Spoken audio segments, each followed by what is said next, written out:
பேசிட்டு இருக்காரு. அவனோட கையை மட்டும் தானே மாத்தி வச்சாங்க, இதுக்கப்புறம் அவனோட உடலுக்குள்ள இருக்கக்கூடிய உடலுக்கு மாத்த போறோம் அப்படின்னு சொல்ல அவ்வளவு டோனஸ்கே பயப்பட ஆரம்பிக்கிறான். இவனும் கவலைப்படாத, உனக்கு எதுவுமே ஆகாது, இந்த உலகத்துல இப்போதைக்கு உன்னை பத்தி யாருமே கவலைப்பட மாட்டாங்க, சோ நீ அதை பத்தி கவலைப்படாத அப்படின்னு சொல்லிட்டு இடத்துக்கு டோனஸ்க்கு ஆறுதல் படுத்தி சமாதானப்படுத்துறாரு. சீனி இங்க கேட்ட சொன்ன அந்த எக்ஸிக்யூட்டரும் அவரோட சிசிபிளையும் வந்திருக்காங்க. ஒருத்தர் பெருசா இருப்பாரு, அவரை பார்த்ததும் சைக்கோ டாக்டர் அவர்கிட்ட போய் நீங்க தான் அந்த எக்ஸிக்யூட்டர் வாங்க வாங்க அப்படின்னு சொல்லிட்டு கூட்டு போகும்போது தான் அவரோட உடம்புக்குள்ள இருக்கக்கூடிய லிம்ஸ் எல்லாம் நீங்க வெட்டி எடுக்கணும் அப்படின்னு சொல்ல கேட்ட உடனே அந்த பீஷர் வந்து ஆச்சரியப்படுறாரு. ஏன்னா ஒரு பீஷரோட வேலையை குற்றவாளி அவங்களுக்கு வழியே இல்லாம அவங்களோட தலையை வெட்டி எடுக்கிறது தான் உங்களோட வேலை. இப்போ ஒரு குற்றவாளியோட உடலுக்குள்ள இருக்கக்கூடிய உடல் இருப்பை வெட்டி எடுக்க சொல்றாங்க, இது வந்து அவங்களோட மாறலுக்கே மாறா இருக்கு அப்படின்னு மாதிரி யோசிக்கிறாரு. சரி சொல்லி ஒத்துருப்பாரு. ஏன்னா காகிமரா பர்சனலா ரெக்வெஸ்ட் பண்ணி கேட்டதுனால அவர் எதுக்காக கூப்பிட்டாங்களோ அந்த வேலையை பண்ண ஆரம்பிக்கிறாரு. அவர் வந்து நம்ம ஹீரோட கையை தனியா துண்டை வெட்டி எடுக்க அதனால் அன்னைக்கான சர்ஜரி வந்து சக்சஸ்ஃபுல்லா எண்டாகுது. இப்போதைக்கு 2 பேரோட கையை மட்டும் மாத்தி மாத்தி வச்சிருக்காங்க. ஆனா இந்த மாதிரி ஒவ்வொரு தடவை ஆபரேஷன் பண்ணும் போதெல்லாம் டோனஸ்கியோட நிலைமை கொஞ்சம் கொஞ்சமா மோசமா போயிட்டு இருக்கு. அதே சமயத்துல நம்ம ஹீரோ நார்மலா இருக்கிறது சைக்கோ டாக்டர் பாக்குறான். அந்த கையெல்லாம் மாத்தி செட் ஆன பிறகு டோனஸ்கியோட கையை மட்டும் லைட்டா கிழிச்சு பாக்குறாங்க. பார்க்கும்போது அவன் கையில பட்டு அடியானது உடனே ஹீல் ஆயிரும். அவ்வளவுதான், அவனோட எக்ஸ்பெரிமெண்ட் ஆனது சக்சஸ் ஆயிட்டா. அப்ப டோனஸ்கி வந்து சைக்கோ டாக்டர் கேட்கறான், என்னால வந்து இம்மார்டல் பாடி அக்யூர் பண்ண முடியுமா அப்படின்னு சொல்லி கேட்க வந்து இப்போது கொஞ்சம் ரிசல்ட் பாத்துறான். அதனால நீ ஒன்னும் கவலைப்படாத, கண்டிப்பா உன்னால இம்மார்டல் பாடி அக்யூர் பண்ண முடியும், பயப்படாத, நீ சாகவே மாட்டேன் அப்படின்னு சொல்ல. ஆனா டோனஸ்கியோட நிலைமையை பார்த்தோம்னா நமக்கே தெரியுது அவன் கொஞ்சம் விதமா செத்துட்டு தான் வரான். சைக்கோ டாக்டர் காய்மர வெளியே கூட்டு பேசுறாரு. இன்னையோட நான் உனக்கு கொடுத்த 8 நாள் முடிஞ்சிருச்சு, பரவாயில்ல, நீ வந்து ரிசல்ட் காமிச்சிருக்க, அதனால நீ உன் வேலையை தொடர்ந்து பாரு அப்படின்னு சொல்லிட்டு போக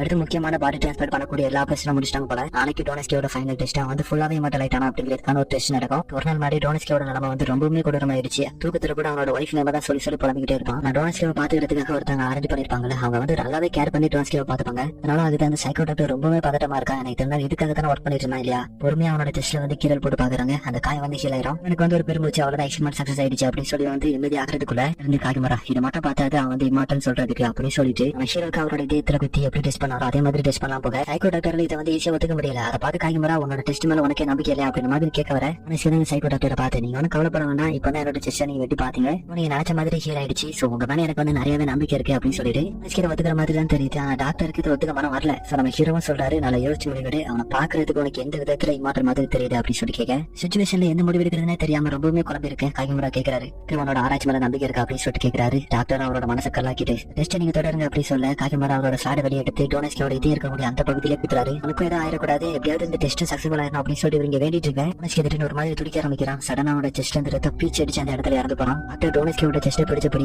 ஒருத்தரோட உயிர் போயிடுச்சு அப்படின்னு சொல்லி அவங்க வருத்தப்பட்டு இருக்கேன். உங்களுக்கு இது வரைக்கும் பார்க்கும்போது இந்த டாக்டர் பாக்குறதுக்கு அந்த அளவுக்கு கெட்ட மாதிரி தெரிஞ்சிருக்காது. இதுக்கப்புறம் தான் சைக்கோ தனத்தோட உச்சகலத்துக்கே போவான். எத்தனை பேரை மலமலையா கொண்டு போடுறா மட்டும் பாருங்க. காகிமரா டாக்டர் கிட்ட இந்த இது ஃபெயில் ஆயிடுச்சு, நீ ஒன்னும் கவலைப்படாத, இன்னொரு பிசினஸ் அரேஞ்ச் பண்ணி தரேன், அவனை நீ சக்சஸ்ஃபுல் ஆக்கிக்காம அப்படின்னு சொல்லிட்டு போக நம்ம ஹீரோயினுக்கு பண்றதெல்லாம் பார்த்துட்டு முட்டாள்தனத்தோட உச்சக்கரண்டா அப்படின்ற மாதிரி பார்த்துட்டு இருப்பாரு. அடுத்த டாக்டர் வந்து ஒரு 6 பேரை வச்சு எக்ஸ்பெரிமெண்ட் பண்ணுவாரு. அவங்களும் இந்த எக்ஸ்பெரிமெண்ட்ல ஃபெயில் ஆகி போக அதுக்கப்புறம் தான் ஒரு மென்டல் பிரேக் டவுன்குள்ளே போயிருவான். நான் வெளிநாட்டுல போய் கஷ்டப்பட்டு டாக்டர் படிச்சுட்டு வந்ததுக்கு என்ன பிரயோஜனம்? அதாவது என்னோட நேட்டிவ் வந்து ஜப்பான் தான், என்னோட அம்மா அப்பா ஒரு நோயில இறந்து போயிருக்காங்க. காலத்துல இருந்த மக்களுக்கு மெடிசன் அப்படிங்கிறது வந்து ஒரு மேஜிக் பில் மாதிரி, முட்டாள்தனத்தை இங்க முடிக்கணும் அப்படிங்கிறதுக்காகவே ஃபாரின்ல போய் டாக்டர் படிச்சுட்டு வந்திருப்பான். எல்லாம் இப்ப அவனோட மைண்டுக்குள்ள வந்துட்டு போகுது, நான் வந்து ஒரு டாக்டர், இதுக்கெல்லாம் கவலைப்படக்கூடாது அப்படின்ற மாதிரி அவன் யோசிச்சுட்டு இருக்கேன். அவனோட ரூம்ல பாத்தீங்கன்னா ஒரு மாதிரி வரைஞ்சு வச்சிருக்கா. இதெல்லாம் ஒவ்வொருத்தரும் எக்ஸ்பெரிமெண்ட்ல சாகிறதுக்கு முன்னாடி அவங்களோட கதறல் தான் இது. அதே சமயத்துல அந்த ஹீரோட 2 பேரும் ஒரு கடையில போய் ஒரு தாத்தா மீட் பண்றாங்க. கிட்ட இவங்க விண்டர் அப்போ ஒண்ணு கூட போறாங்களா அதை பத்தி சொல்ல இவருமே இவங்க குரூப்ல ஒருத்தர் தான் போல. இப்ப மறுபடியும் ரிசர்ச் நடக்கக்கூடிய அந்த ஒரு இடத்த தான் காமிக்கிறாங்க. காலங்கள் ரொம்பவுமே கடந்துருச்சு போல. நெய்பர் வச்சு ரிசர்ச் பண்ணிருப்பான். இதுல நம்ம ஹீரோ எந்த அளவுக்கு கஷ்டப்பட்டாரு அப்படிங்கறது அவங்க காமிச்சிருக்க மாட்டாங்க. நீங்களே புரிஞ்சுக்க வேண்டியதான். டோனஸ்கிக்கு ரிசர்ச் பண்ணும்போது நம்ம ஹீரோக்கு என்ன இருந்துச்சோ இதே வழி அவன் எத்தனை பேரை எத்தனை தடவை ஆராய்ச்சிக்காக கொண்டு வரானோ அத்தனை தடவை நம்ம ஹீரோவும் அனுபவிக்க வேண்டியது இருக்கும். அந்த இடத்துக்கு நம்ம சைக்கோ டாக்டர் அந்த சம்பவம் நடந்த பிறகு பண்ண வராது. வந்துட்டு அவரோட அச்சம் கொஞ்சம் ஏத்தரமா பாக்குறாரு. அதுக்கடுத்து அவங்க ஆராய்ச்சிக்காக கொண்டு வந்த அந்த ஆளோட டீட்டெயில் எப்பவுமே சொல்றது வழக்கம். இந்த மாதிரி தான் இப்பவும் சொல்லலாம் ஒரு நம்ம டாக்டர் அதை நிறுத்தி இப்ப அந்த டீட்டெயில் வேணாம் சொல்லிட்டு காகிமராட்ட போய் எனக்கு வந்து என்ன 5 இல்ல 6 கிரிமினல்ஸ் வந்து எக்ஸ்ட்ரா வேணும் போய் சொல்லிட்டு இப்ப இவரு அதுக்கடுத்து காகிமரா ஆர்டர் கொடுத்துருப்பாரு. எனக்கு அந்த வில்லேஜ்ல யாரெல்லாம் வேடா சுத்திட்டு இருக்காங்களோ அவங்க எல்லாரையும் பிடிச்சிட்டு வாங்க அப்படின்னு சொல்லி ஆர்டர் கொடுத்துருப்பாரு போல.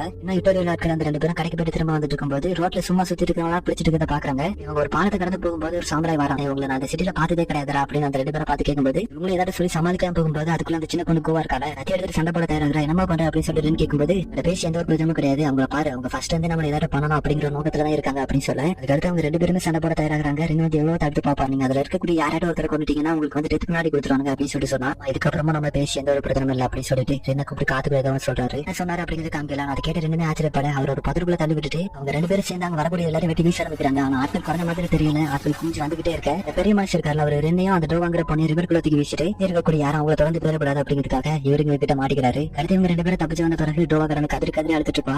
விட்டு வந்துட்டுமே அப்படின்னு சொல்லி அழுதுட்டு இருக்க. 2 அவளை கொஞ்சம் சமாதானப்படுத்துறா. உனக்கு இது வந்து புரியுதா அப்படிங்கிறது தெரியல, அவன் வந்து ஒரு கிறிஸ்டின், அவன் வந்து யாருமே கொலை பண்ண மாட்டான், அவனுக்கு புரியுதா அப்படின்னு சொல்லி கேட்க இவனும் கவலைப்படாத, அவனுக்கு வந்து ஒண்ணுமே ஆகாது, அவனை காப்பாதுக்கான வழியை நம்ம தேடுவோம் அப்படின்னு சொல்ல நம்ம 2 பேர் மட்டும் இருந்து நம்மளால என்ன பண்ண முடியும் அப்படின்னு சொல்லி சொல்லும்போது நீங்க இட்டோரியா தானே, உங்களால என்ன வேணாலும் பண்ண முடியும் அப்படின்னு சொல்லி சொல்லுவா. கேட்டதோ ஆச்சரியப்பட நம்ம ஆச்சரியப்படுற மாதிரி ஒரு டைலாக் சொல்லுவா. அவரோட லீடர் இந்த மாதிரியான ஒரு சிச்சுவேஷன்ல இருந்தா இந்த மாதிரி இருந்து அழுதுட்டு இருப்பாரு நினைக்கிறேன் அப்படின்னு சொல்லிட்டு ஒரு மோட்டிவேஷன் ஸ்பீச் அவளுக்கு கொடுக்க சமயத்துல நம்ம ஹீரோ பார்த்தோம்னா 65வது நாள் 2 பேரை கூட்டு வந்து கொலை பண்ண பண்றாங்க தெரியல. அந்த டாக்டரோட அசிஸ்டன்ட் இருப்பால அவனால தாங்க முடியாம வாந்தி எடுக்க ஆரம்பிக்கிறான் ஒரு கட்டத்துல. அந்த டாக்டரை பார்த்து நான் முழு நேரம் சைக்கோவே மாறி நின்று அவங்களுக்கு கவலைப்படுறியா அப்படின்னு சொல்லிட்டு மாதிரி பேசிட்டு இருக்க நம்ம ஹீரோவினா காமிக்கல எந்த கண்டிஷன்ல இருக்காரு அப்படிங்கிறதே தெரியல. பார்த்த காகி மரமான தலையை வெட்டுறவரை ஒரு மாதிரி பாத்துட்டு இருக்கேன். தொடர்ந்து எபிசோட நடத்த 2 ஆகுது.